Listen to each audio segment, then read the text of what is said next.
Sometimes in life we just suffer. Sometimes it's from being totally withdrawn, or so much stress that we are totally anxious, or so tired that we are totally burnt out. But our current position is not our final destination. No, indeed. There's hope. So whether it's your personal life, your career, your relationship, your business, or your job, we say there's reason to believe again. And we present from Andy's personal development, the breakout room. It's the place for health, happiness, and prosperity. Stay tuned for more.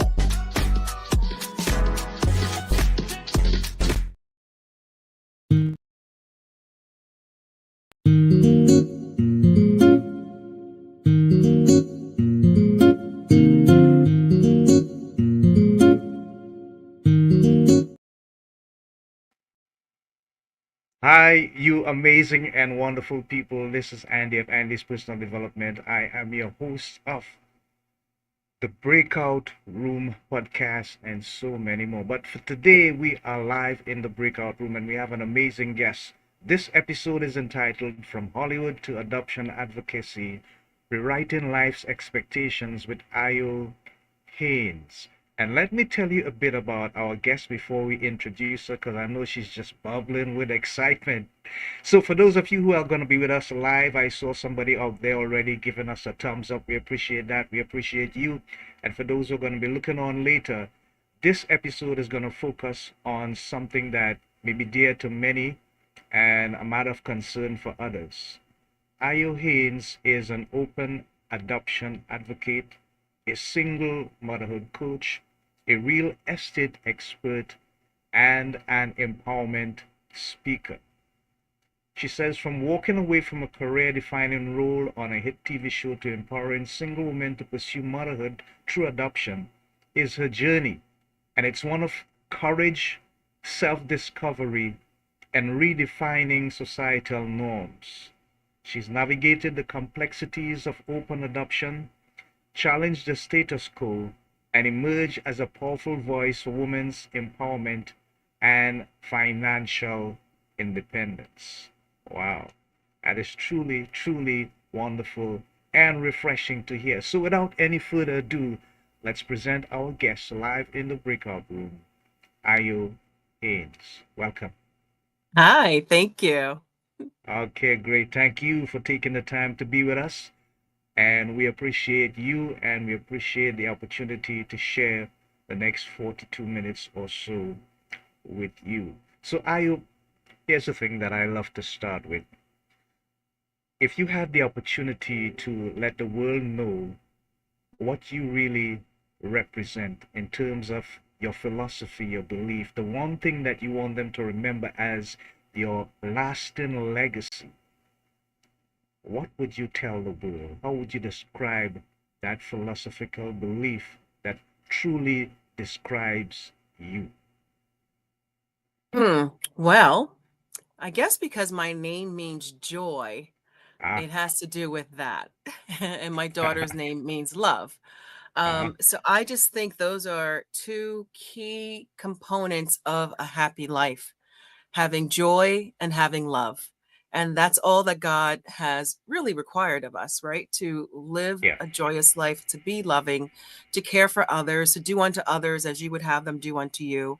I mean, it's really quite simple. So I try to live a life of simplicity, and I try not to take things personally. I realize that everybody's on their own journey. They have had experiences that inform exactly where they are at that moment.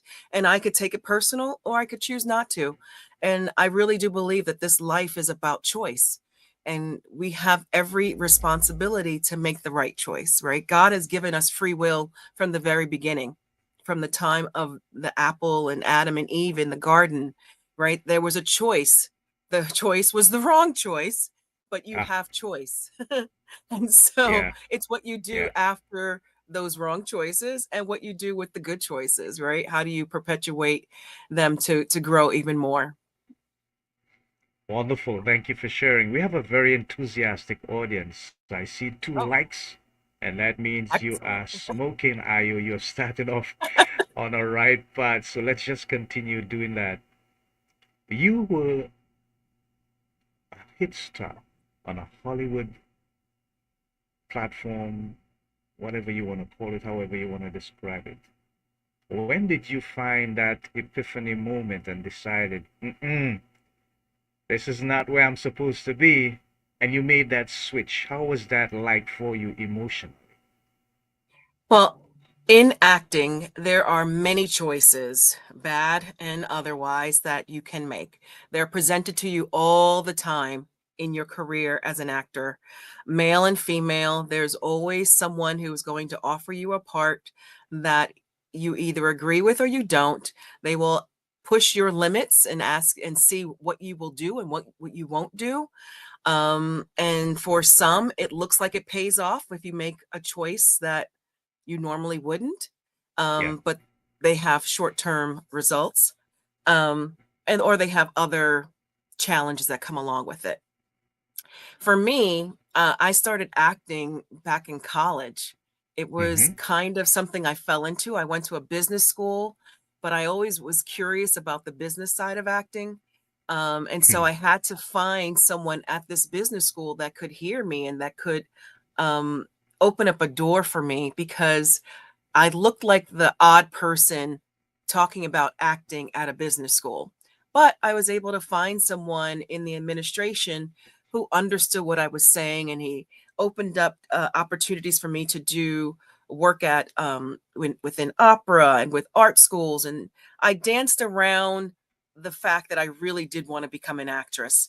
And so that's what I ended up doing. I fell into this Mm-hmm. part over the summer. A summer job opened up by chance, and it was with a Broadway theater house, and they produced Broadway shows. And I said I was an actress, and I kind of fudged my way into this acting role, and the doors just opened from there. And I fell so much in love with acting over that summer that I declared before going back to school. I told my mother, um, I'm not going back to school. I'm going to become an actress. Okay. And you can imagine Yeah. with what a black mama would say when her Mm-hmm. daughter is on a full ride at school with scholarship and everything. She was like, no, that's not happening. We'll make a Yeah. deal. You go back, and then after that, you can pursue your acting career. And that's what I did. And I pursued it. And the week that I was supposed to be finishing up my last class, I stumbled into a kids show role. I was on a show for children and for young kids, and it was fun, and I just loved it. And so I did that for 20 years. It's actually been much longer now.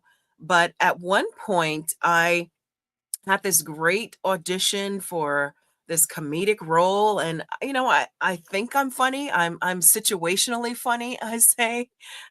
In my mind, one day I'm going to get up enough courage to do like stand up, but I can be funny, and it was a great audition. It was very secretive. They were like, "Oh, we can't give you the script right now. It's very hush hush. It's a really big comedian." And I was like, "All right, game." And the script was a little on the edge, but there was nothing that was like shocking.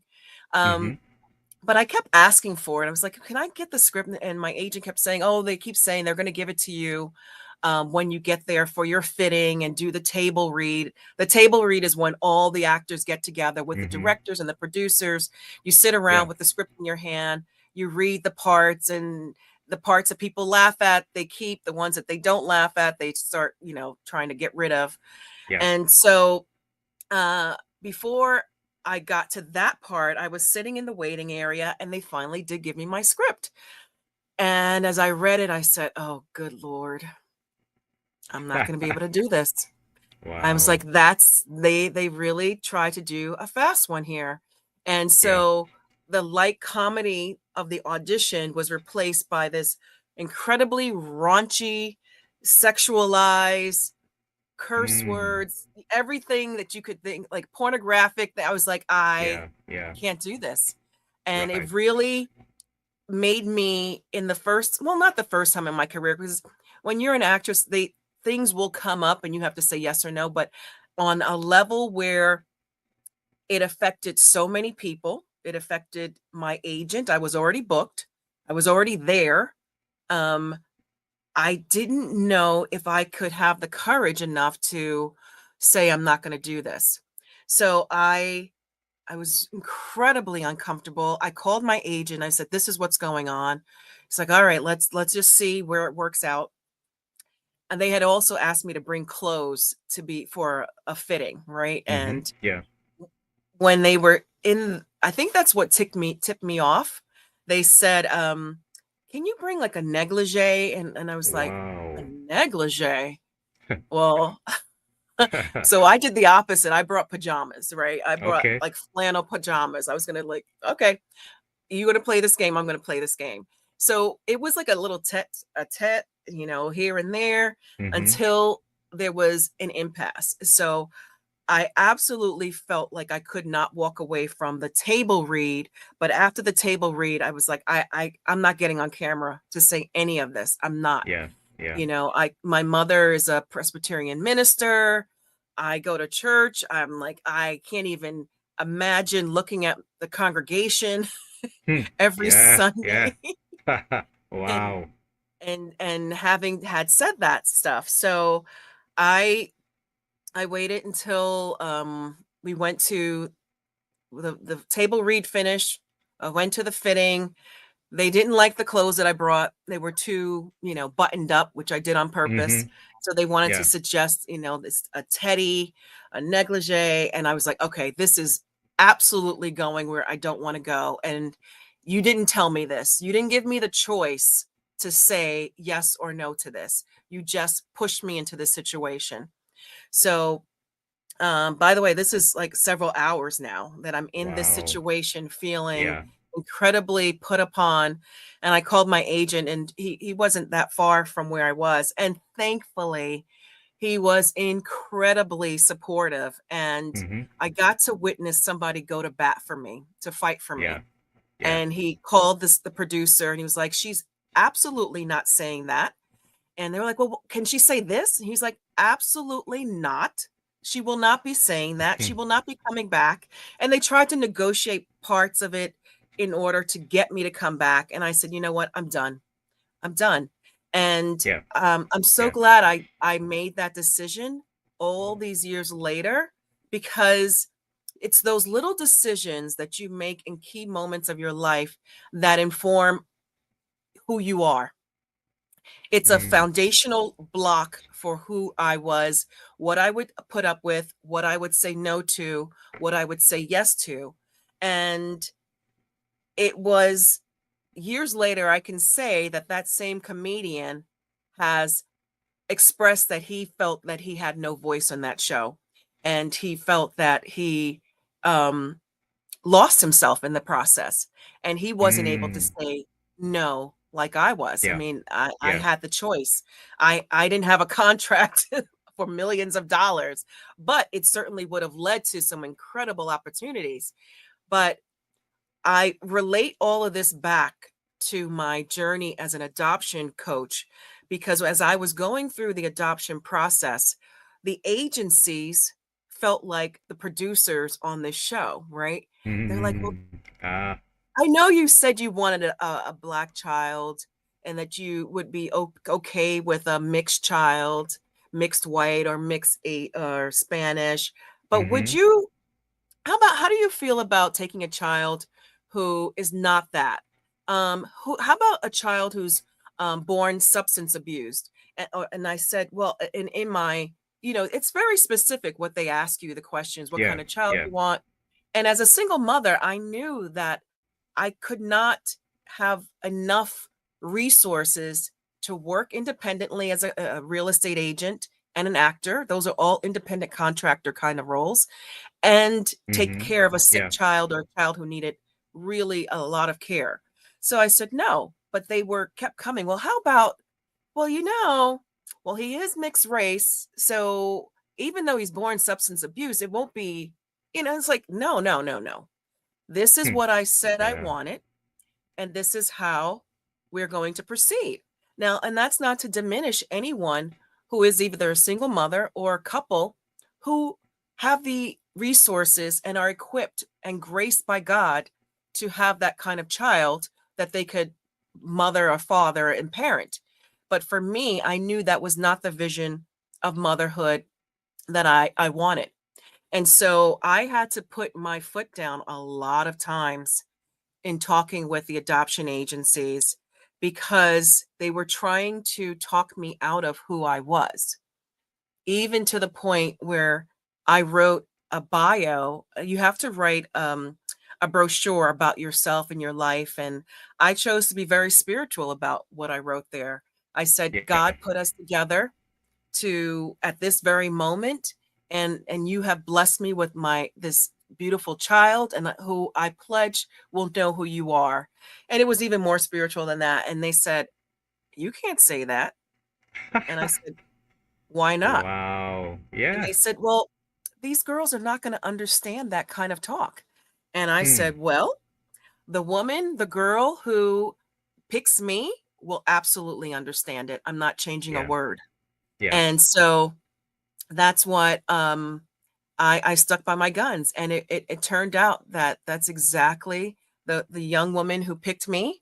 She read it, it resonated with her, and that has been the pledge that I have lived with, that my daughter would know her, and that's exactly what open adoption is. So you do need to stick to your guns and know who you are. Wow. Thank you, Ayo. We got a lesson there. We got a true lesson based on your experience. Loretta Packett is in the house. She says, "Blessed morning to you all guys. It's nice to be with you all this morning. Blessings continue over you all." I guess where she is, a time zone would be morning. My time is now Yeah, 1:26 p.m. It's Atlantic Standard Time here. And we have 3 likes. So I Ayo, love that. you're doing really good. You're doing really good. Great. And Yeah, a thank couple you, of Loretta. questions. Oh yeah, great, wonderful. A couple of questions that I want to get into because I have some stuff that I really want to share with you and get your color commentary on.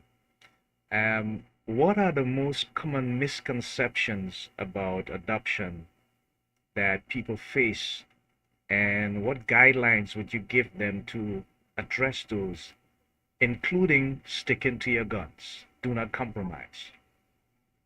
Well, I think regardless if you're a couple or if you are single, the misconceptions that exist for everyone around adoption is that I can't love a child that's not my own.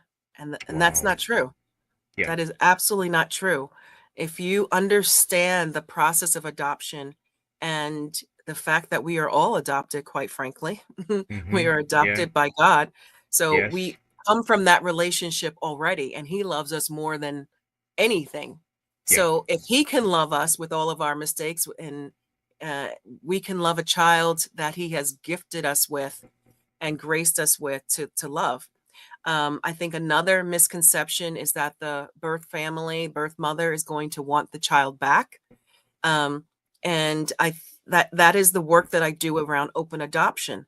Because if you have a relationship where the birth family can get pictures, can get inclusion about what's going on in the child's life from time to time, can see the path and the growth, can experience what they are experiencing, then they feel more comfortable with their decision.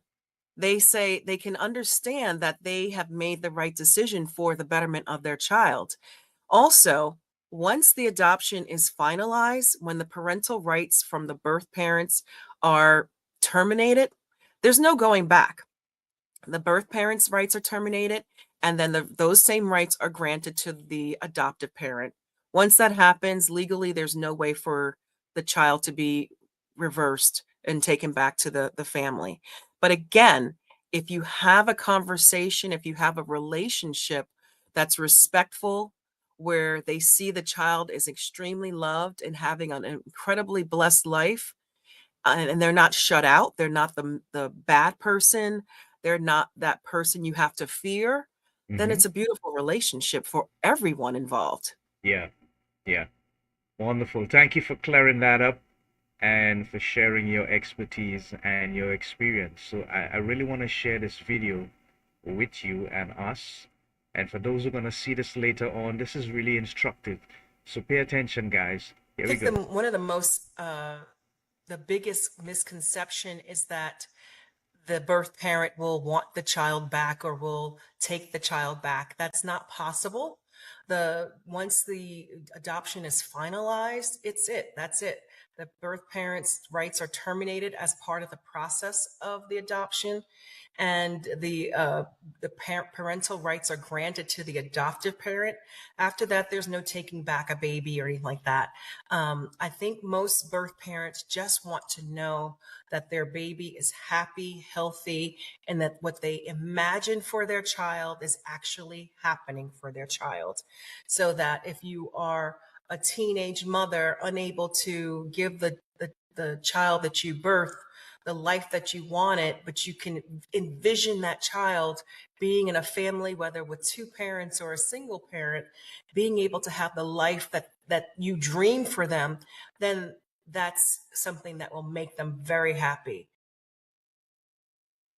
Yeah. Again, you just re-emphasize that point, and I know it's especially important so that I have another. Wow. Ayo is my neighbor's name. Is you Caribbean? Well, I Oh my actually am on my goodness. mother's side. My mother's side is from Bermuda and St. Kitts, but Ayo is actually a Nigerian name and it means joy. There you go. Thank you, Loretta. I hope that clears it up for you. Joy. So we have Joy in the house, and we have 4 likes now, so we are motoring on along. So, Ayo, tell us, the people that you work with, what are some of the challenges that they come to you with and they express? We already talked about the legality. We already talked about sticking to your guns in terms of not compromising. We spoke a little bit about the conditions with regards to being able to connect with the parents of the child, me and the biological parents of the child, showing them information that the child is comfortable being loved and taken care of. What are other things that may come into the mix that they may consider as a challenge with regards to adoption? I think sometimes women, especially single women, and that's who I help. I mean, I help Yeah. couples as well, but my focus right now is on single women because it's near and dear to my heart. It's Mm-hmm. who I was when I started the process, and it has brought so much joy to my life. So I would say Mm-hmm. single women may think that they can't do it by themselves, especially if they're in their 40s and 50s. They feel like their life is established. However, there's that thing that they've always wanted, which is motherhood, and they don't know if it's too late for them. I will say it's not too late. I have a Yeah. friend client who is in her 50s and she just adopted a little baby herself and she's so happy. And so I say it's not too late. It's never too late to have your dreams come true, right? For me, it was what I called my life non-negotiable. It was something that I absolutely did not want to leave this earth without having experienced. And for me, it was motherhood.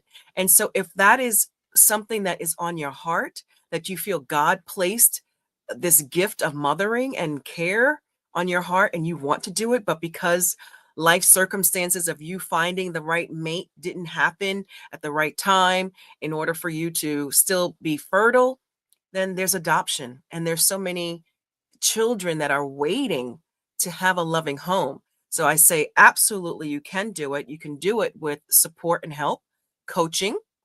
I walk you through the process. I also help you not from the very beginning of starting your paperwork all the way through to bringing baby home and past that point. Because after you bring the baby home is where the open adoption portion really starts to take effect. Mm. Yeah. I love it. And I Thank you would so I would much. also say that a lot of Yeah. women may think, am I jumping the gun? Like, will I ever find a husband if I adopt a child by myself. And I believe that you will.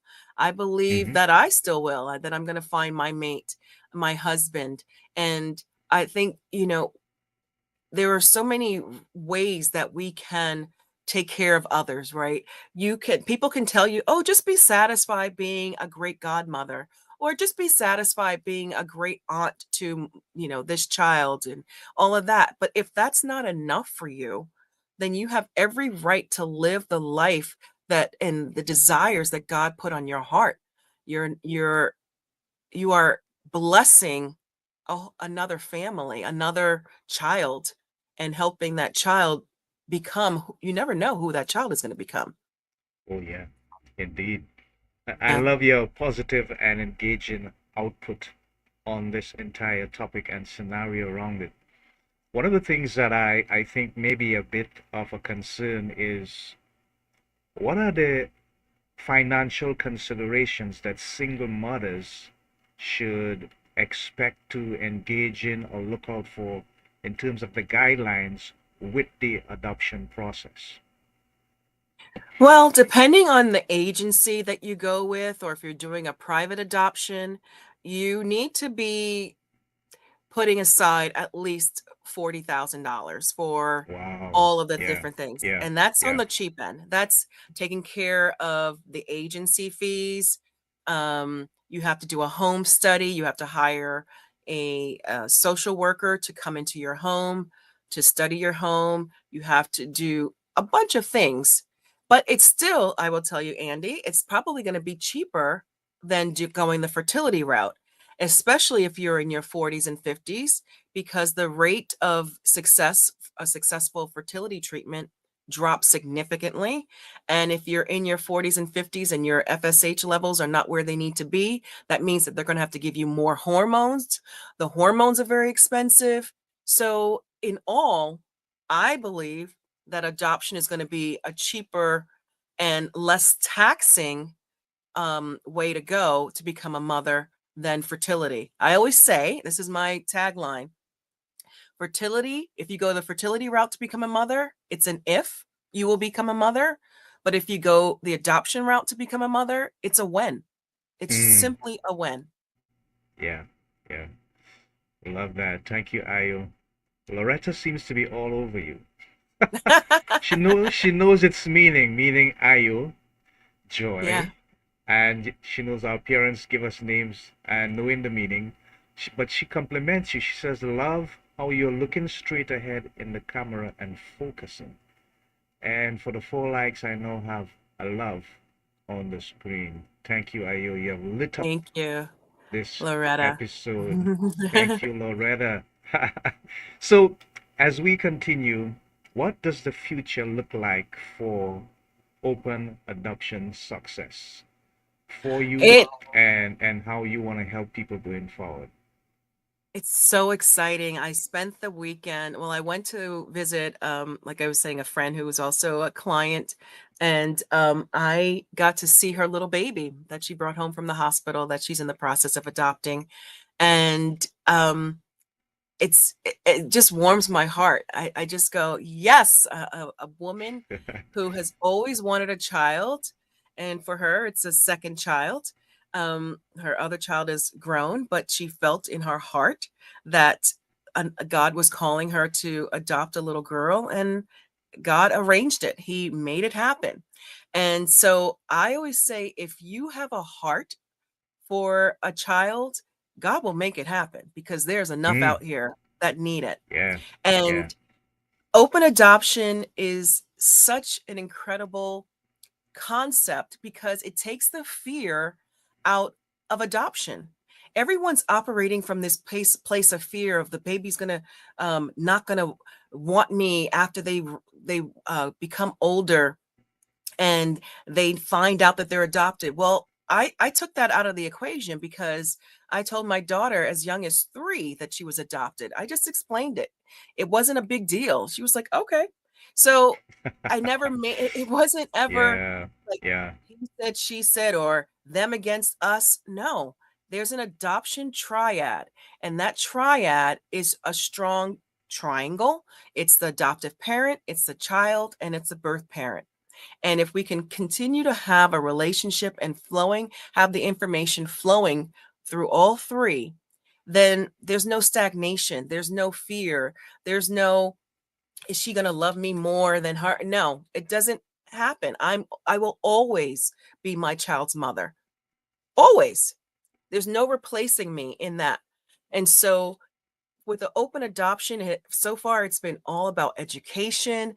It's been about inspiring other people, other women in the same situation that I'm in or was in. It's about uh, taking control of what it is that God put on your heart. And sometimes that means that we have to go against societal norms. Society says you have to be married and have a child. Well, what if you married some idiot and you got a divorce and Hmm. he's not even in your child's life? You're single anyway, right? And Hmm. so Yeah. um you have to really take the time to listen. I fasted while I was in the process. I prayed a Hmm. lot. I wanted Yeah. to hear Yeah. from God what it is that he wanted me to do. And I can look back over my entire journey from when they told me it was going to take a year and a half for me to be picked by a birth mother because I was Black and single. And it didn't take that long. So, again, you can't listen to what other people tell you.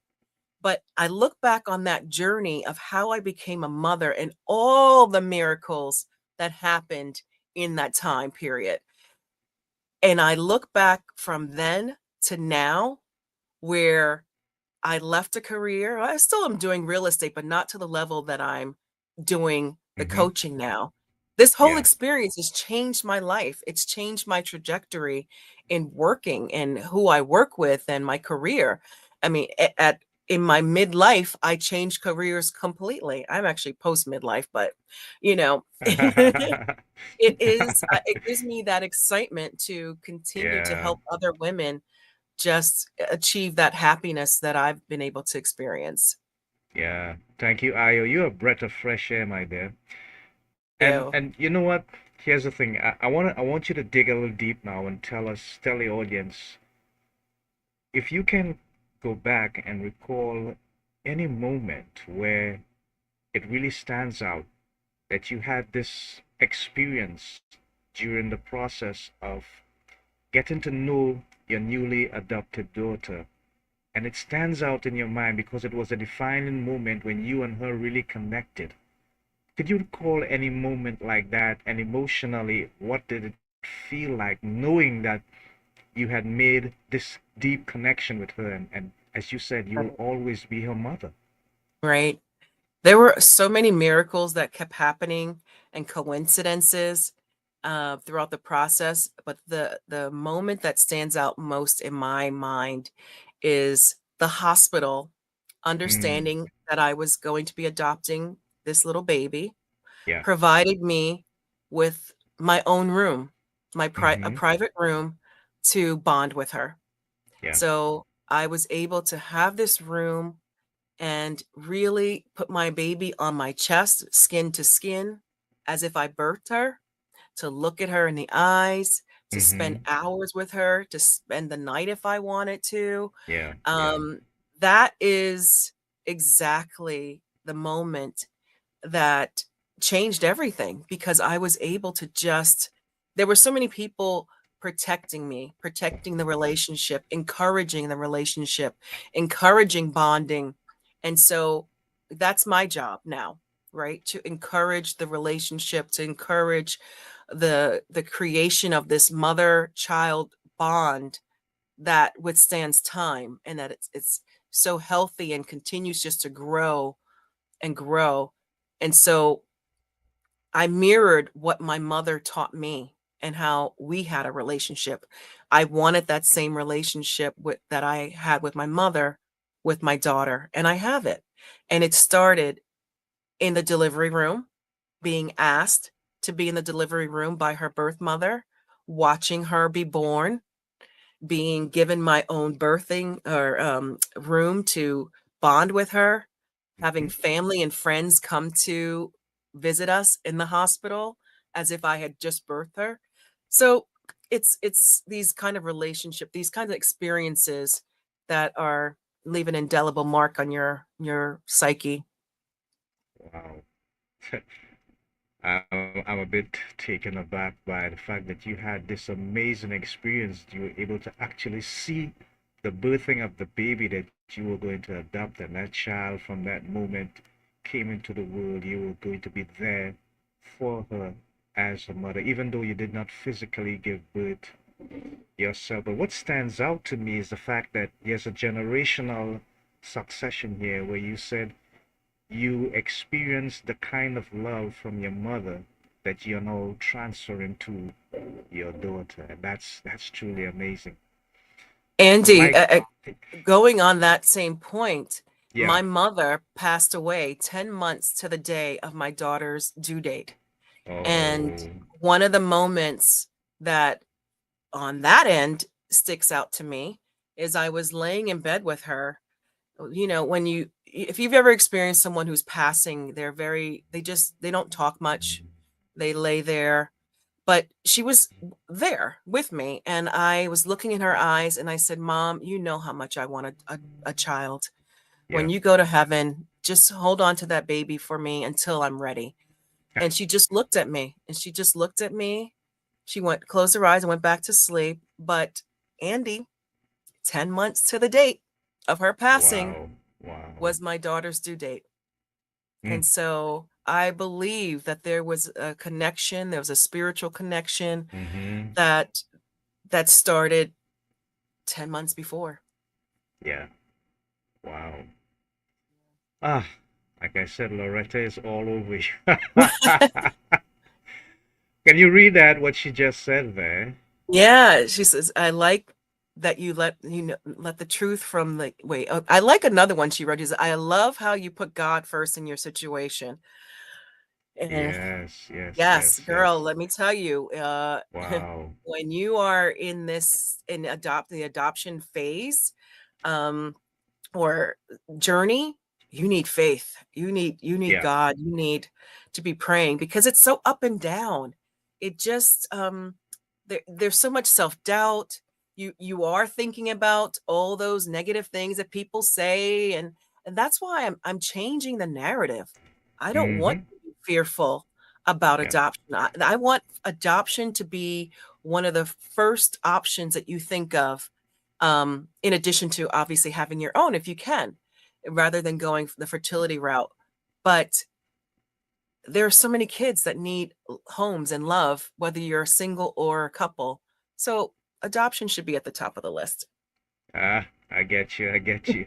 So we're gonna let Ayo take a little five, maybe a minute or more as we share this information with you from another one of our co-workers, supporters, and colleagues. Her name is Phoebe Trotman. She is of Barbadian heritage, currently resides in Canada.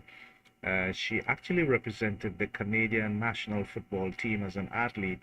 She's now an entrepreneur and giving back to her community and the people that helped her achieve success in her career. She has written Never Quit on a Bad Day. That's a book. There's two series, one that deals with athletic stories and the other one that deals with business stories. But she also appeared on another of our podcasts, and we asked her to do a short promo of it. We just want to share that with you while we get back with Ayo in a minute. So stand by for this. Hi, friends. Phoebe Trotman here. I wanted to just thank Andy, Charles, and the team for what they're doing with their broadcast. One of the things that stood out to me is that they truly care. They are there every single Tuesday at 6:30 p.m. Atlantic Standard Time, sharing what they have gone through, their experiences. They have guests who have gone through real challenges, and those guests are sharing what they've done to push through those challenges. But one of the things the reason I want to encourage you to tune in is because it helps you realize you're not alone. There is a community of people who care. There are people out there who've gone through challenges and they're sharing what they did to push through. And so it's a show of hope. It's a show of encouragement. It's also a show where you can learn. You can learn a tip or two to help you along your journey. So I encourage you again, tune in every single Tuesday at 6:30 p.m. Atlantic Standard Time. They have a great lineup of guests. They themselves, they share their experiences, and I know it will help you through your journey. So I wanted to wish you continued success, good health, and many blessings in 2024 and beyond.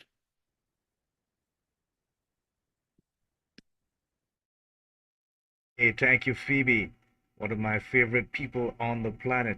So that's our other podcast, Breaking Out of Depression. It's at 6:30 p.m. every Tuesday. That's tomorrow, God's willing, at 6:30 p.m. Atlantic Standard Time. Tune in on the LBW Radio Network, either on YouTube or on the Facebook network. Our guest will be Zulma Williams, a Mexican immigration I would say victim, but not so much. She went through the process and became successful, and she got her master's degree at the age of 46, when many people would have not even considered going for a master's degree. She became a victim of breast cancer. She was suicidal, depressed, etc. You name it.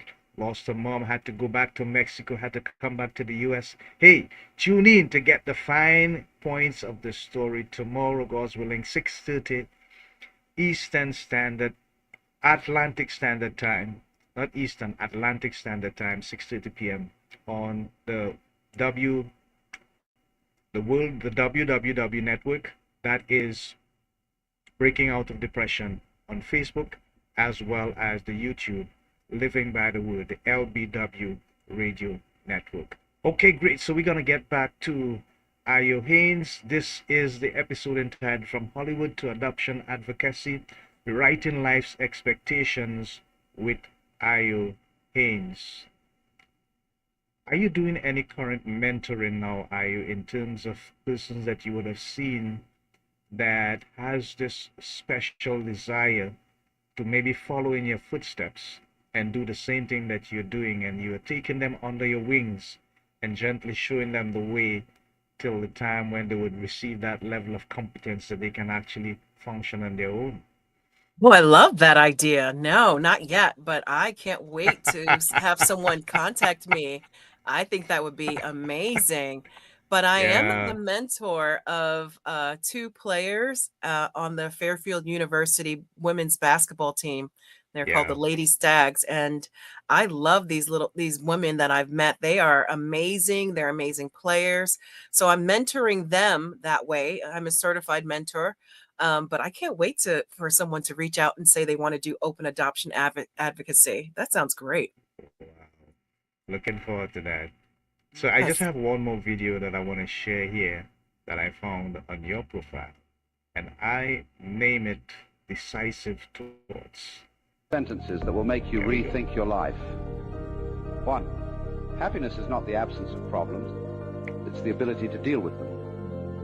2. Feeling sad after making a decision doesn't mean it was the wrong decision. 3. You're not stressed because you're doing too much. You're stressed because you're doing too little of what makes you feel most alive. 4. The lesson you struggle with will repeat itself until you learn from it. 5. Never regret a day in your life. Good days give happiness. Bad days give experience.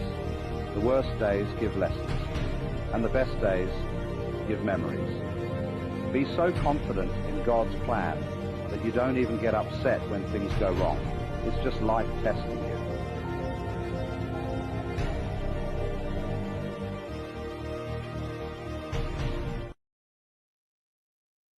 That resonates, right? That is so amazing. Wow. Of Yeah. course, it does. It's powerful. It's powerful. Yeah. So we just have about 40 seconds to go, and I'm gonna put up some information on the screen. But if you had the opportunity to say something to all the women out there, the single moms or those who want to be single moms, and they're looking for the possibility of being involved in adoption, how would you describe this pattern statement to them? What would you say that would leave a long, lingering, lasting impression in their hearts and bring them to a place where they can feel so much more confident about the process. I would say that even as a single mother, you're not alone. You are in a community. You will build your community. You will find your community. And you will make sure that your child has exactly what they need spiritually, mentally, physically to make them a very strong and happy child. You are in, you can do it. You are wonderfully made. God knew you and put everything within you that you needed before you were formed in your mother's womb. So there's nothing to doubt.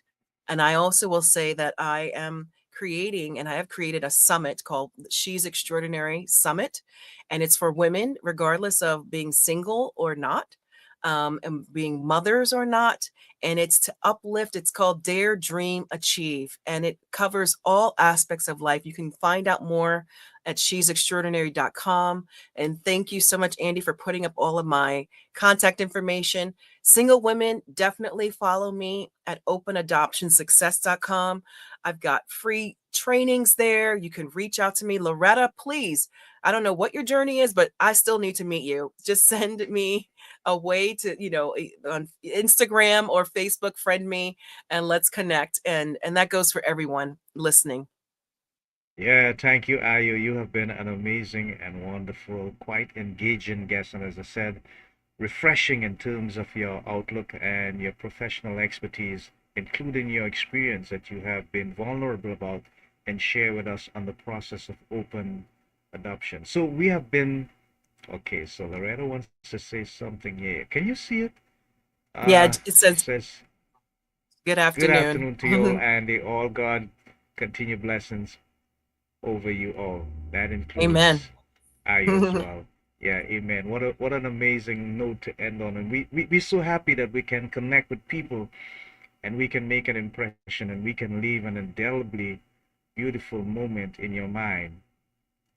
My Your Facebook Facebook name is name. Ayo Haynes, the same spelling, and you can also Yeah, find me as Ayo Haynes Open Adoption Specialist or Coach. wonderful. I have a business Very page too. good. Yeah, yeah. Amazing. Okay, so we have to wrap it up here, folks, because I have another call I have to look forward to and prepare for in a moment. So, on behalf of Andy's Personal Development, I am your host, Andy Charles, together with my guest, Ayo Haynes, and we are saying so long, Godspeed, God bless, Shalom, Namaste. And remember, guys, our three watchwords always strive for health, happiness, and prosperity. Let that be your byline and the thing you desire the most, not just for yourself, but for everyone that you meet on a daily basis. Bye for now. Until next time. Take care.